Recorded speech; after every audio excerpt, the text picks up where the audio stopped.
শরিয়া আইনের ব্যাপারে ওটা বলেছে কিন্তু যে আমরা শরিয়া আইনে বিশ্বাস করি না। আমাদের সংগঠন করে দেখবেন শরিয়া আইন বিশ্বাসের তো কথার ব্যাপারটা নাই কোথাও। আমরা তো ওনারা চান ওনারা করুক। বাংলাদেশের নেতৃবৃন্দ আপনাদের সবাইকে বলছি, বাংলাদেশে অনেক নেতারা এখনো বোঝে না, কয় আমরা শরীয়তের আইন মানি নাই, কয় না এটা না জানি কয়, সে জানে না বাংলাদেশে ৯৫% শরীয়তের আইন কোরআনের আইন চালু আছে, শুধু ৫% নাই। কি নেই? চোরের হাত কাটা নাই, জিনাকারের বেঁচে বিচার নাই, এই ২-৪টা ৯৫% শরিয়ার আইন আমাদের সব নেতারাও মানতেছে, জনগণও মানতেছে। তাহলে তুমি কেন বলো না দেশ তো শরীয়তের আইন আছে, আমি এগুলিতে আছি, আল্লাহ তৌফিক দিবে, সামনে ইনশাআল্লাহ আমরা যখন ইমাম মাহদী আসার সময় আরো হবে, গোটা বিশ্বটাই ইসলামের দিকে যাবে, ৭ মহাদেশ মুসলমান হয়ে যাবে ইনশাআল্লাহ। তখন আমি যেগুলি বাদ বাকি থাকবে সব আমি বাস্তবায়ন করবো, ঠিক না? নেতারা জানতেছে না যে শরিয়ার আইন সবগুলি ৯৫% সে মানতেছে। আমি অনেক মাহফিলে এই তথ্যটা দিচ্ছি, কেন দিছি? তাদের বুঝার সুবিধার জন্য দিচ্ছি।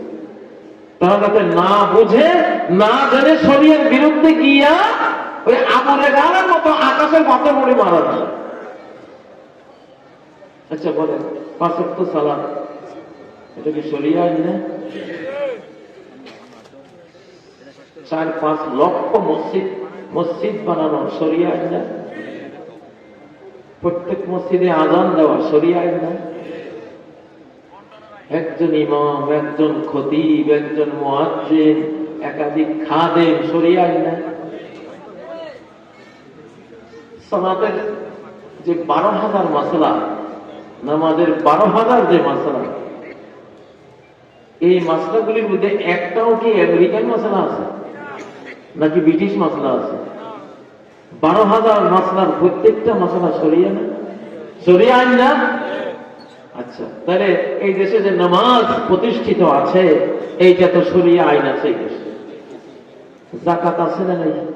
দান সদকা আছে না নাই? দান সদকার শত শত মাসালা, প্রত্যেকটা মাসালা শরিয়ার আইন নাকি শরিয়ার আইনের বাইরে? সামনে যে রমজান আসতেছে, রমজান শরীফ আসতেছে, এখানে সিয়াম পালন করবো, রোজা পালন করবো, এটা কি কোরআনে আছে না নাই?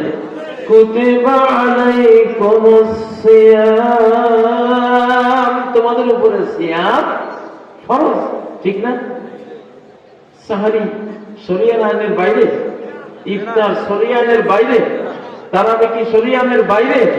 রমজান, তারাবি, ইফতার, সাহারি নিয়ে শত শত মাসালা, প্রত্যেকটা মাসালা শরিয়ার আইন নাকি শরিয়ার বাইরে নাই?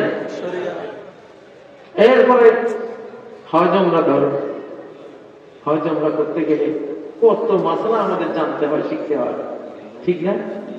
এগুলি সব শরিয়ার আইন নাকি শরিয়ার বাইরে? যে নেতা বলছে যে আমি শরিয়ার মানি না, তোমার মা বাবার যে বিয়ে হয়েছে সেই বিয়েটা কি শরিয়ার নাকি শরিয়ার বাইরে? তুমি না মানলে তো তোমার তো জন্মই তোমার সমস্যা হয়ে যাবে। জন্ম ঠিক না থাকলে যে কথাটা কয় সেটা তো কইলাম না, সবাই তো বুঝতেছে কি হইব, ঠিক না বেঠিক? ঠিক না বেঠিক? তোমার মায়ের যে তোমার বাবা মোহরানা দিছে, এখনো যে সব স্বামীরা মোহরানা দেয়, শরিয়ার আইন কিনা? সূরা নিসা ৪ নম্বর আয়াতে আছে না নাই? ওয়াআতুন নিসা সাদুকাতিহিন্না নিহলা, সব নারীদেরকে, স্ত্রীদেরকে মনের মাধুরী মিশিয়ে তাদের মোহরানাটা দিয়া দাও, আছে না নাই? আচ্ছা, যে নেতা কইছে আমি শরিয়ার আইন মানি না, সে নেতা খায় কিনা? পানি পান করে কিনা?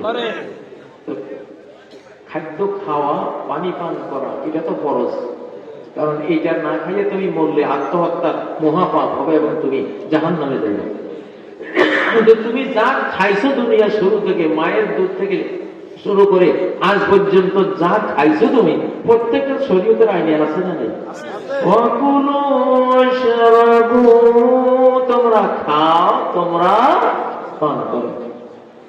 আচ্ছা, তুমি যেই মাটিতে দাঁড়াইয়া শরীয়তের আইন মানি না বলছো, এই মাটি, এই বাংলাদেশটা আগে পাকিস্তান ছিল, পূর্ব পাকিস্তান, পশ্চিম পাকিস্তান, টু নেশন থিওরি, দুই জাতি তত্ত্বের ভিত্তিতে এটা আমরা পাইছি, শরীয়তের আইনের ভিত্তিতে পাইছি, মুসলমান আলাদা, হিন্দুরা, ঠিক না? ঠিক। তো তোমারও তো এই মাটি রাখাও যাইতো না তুমি যদি শরীয়তের আইন না হয়। কোন সময় গলা ধাক্কা দিয়ে বাইরে করে দিই তোমাকে, ঠিক না? ঠিক। উল্টো পাল্টা কথা কই না, জানো কি কইতেছ। আলহামদুলিল্লাহ বলেন, আলহামদুলিল্লাহ যে আমরা অজান্তেই আল্লাহর কোরআনের, ইসলামের 95% প্রায় আইন কানুন বিধান আমরা মানছি। তাহলে 5 ভাগের জন্য জাহান্নামে যে যাবে তার মতো বোকা, ননসেন্স, ডামিশ আর আসেনি। 5 ভাগের জন্য তুমি 1 যুগ সময় নাও। নবীজি তো 23 বছরে না আনছে, 1 বছরে আনছে নাকি? 1 বছরে কি পুরা ইসলাম কায়েম করে দিচ্ছেন উনি? কয় বছর লাগছে? তোমার আমি তো ভীষণ দিলাম 2046 পর্যন্ত 7 মহাদেশ ইসলামে চলে আসবে ইনশাআল্লাহ।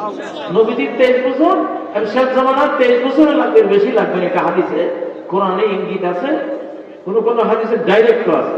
নবীজিকে আল্লাহ 2টা জীবন উপহার দিয়েছেন, একটা হলো ওনার সময় 23 বছর, আর একটা হলো শেষ জামানায় আরেক 23 বছর আসবে।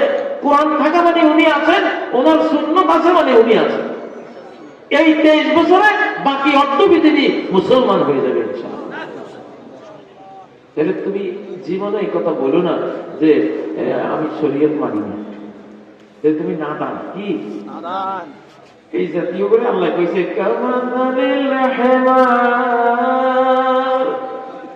গাধার মতো, কিছুর মতো পিঠের মধ্যে 500 বই লই দেখতেছে গাধা, গাধার পিঠে 500 বই, কিন্তু কোন বইতে কি আছে বেচারা জানে না, কিছু জানে না। যে নেতা কাছে সরিয়ে মানি না, ওই নেতার বাড়িতে দেখবেন কোরআন আছে, ওখানে সরিয়ে বলছে। কোরআন লেখা না করলে যা হয়। নেতারা সাবধান, এখন আর এই কোরআন ছাড়া কোন নেতৃত্ব বাংলাদেশে আর অ্যাকসেপ্টেবল হবে না। সামনে প্রেসিডেন্ট পদে দাঁড়াইলে মানুষ জিজ্ঞাসা করবে আপনি হাফেজ হোসেন?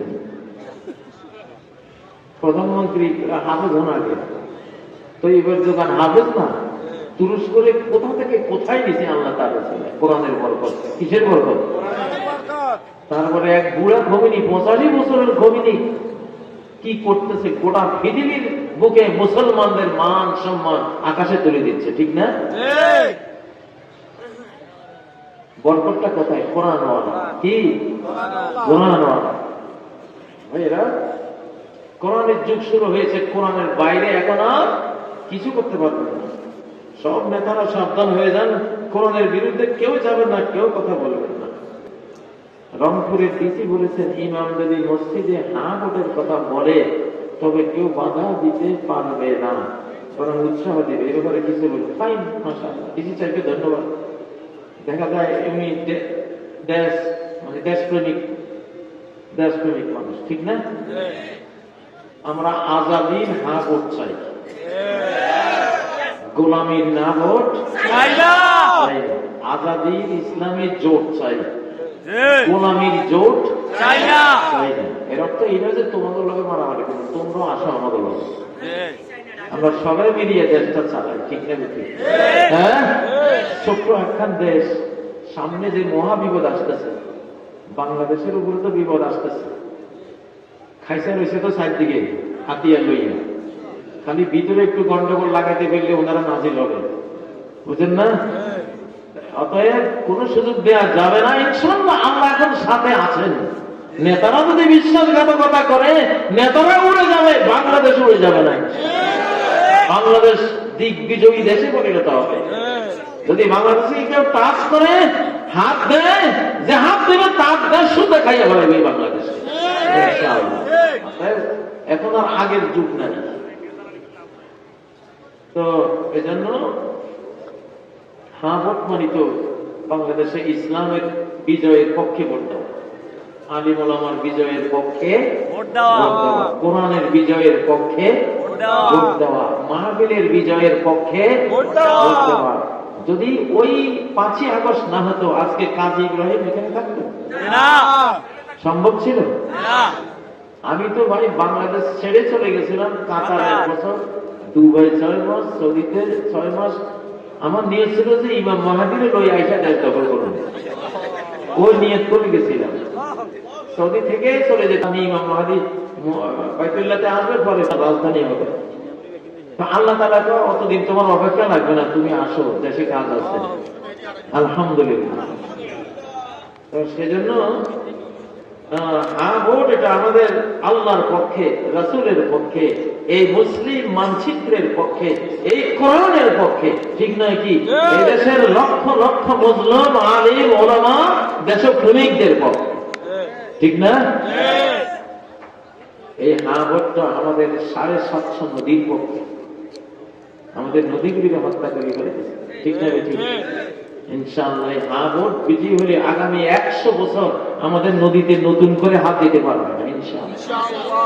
আমাদের এই জাতির, আমাদের দেশপ্রেমিক বাংলার দামাল ছেলেদেরকে হত্যা করতে পারবে না ইনশাআল্লাহ। অতএব এই ভোট হলো আজাদির ভোট। কিসের? আজাদির ভোট। সমর্থন দিতেই হবে। একজন নেতা বলেছেন প্রবাসীদের ওই যে মানে ভোটের ব্যাপারে পোস্টাল ভোট না, পোস্টাল ভোট বন্ধ করতে হবে। প্রশ্ন হলো প্রবাসীরা ভোট দেওয়ার অধিকার রাখেন? এই সম্পর্কে কিছু বলুন। অবশ্যই রাখেন। প্রবাসীদের মায়া আমাদের যারা আবাসী আছি তাদের থেকে আরো ডাবল। প্রবাসীদের রেমিটেন্সের তো জাতি দারিদ্র থেকে ঘুরে দাঁড়াইছে, ঠিক না? ঠিক। হ্যাঁ, তাহলে প্রবাসীদের অধিকার কিছুতেই কম নয়, বরং বেশি। তাদের অধিকার বেশি। দেশে আমরা বিপদে বললে তারা বিদেশ থেকে লড়াই চালাবে আমাদের উদ্ধারের জন্য, দেশ রক্ষার জন্য, ঠিক নয় কি? অবশ্যই এটা করতে হবে, আমরা তাদের পক্ষে।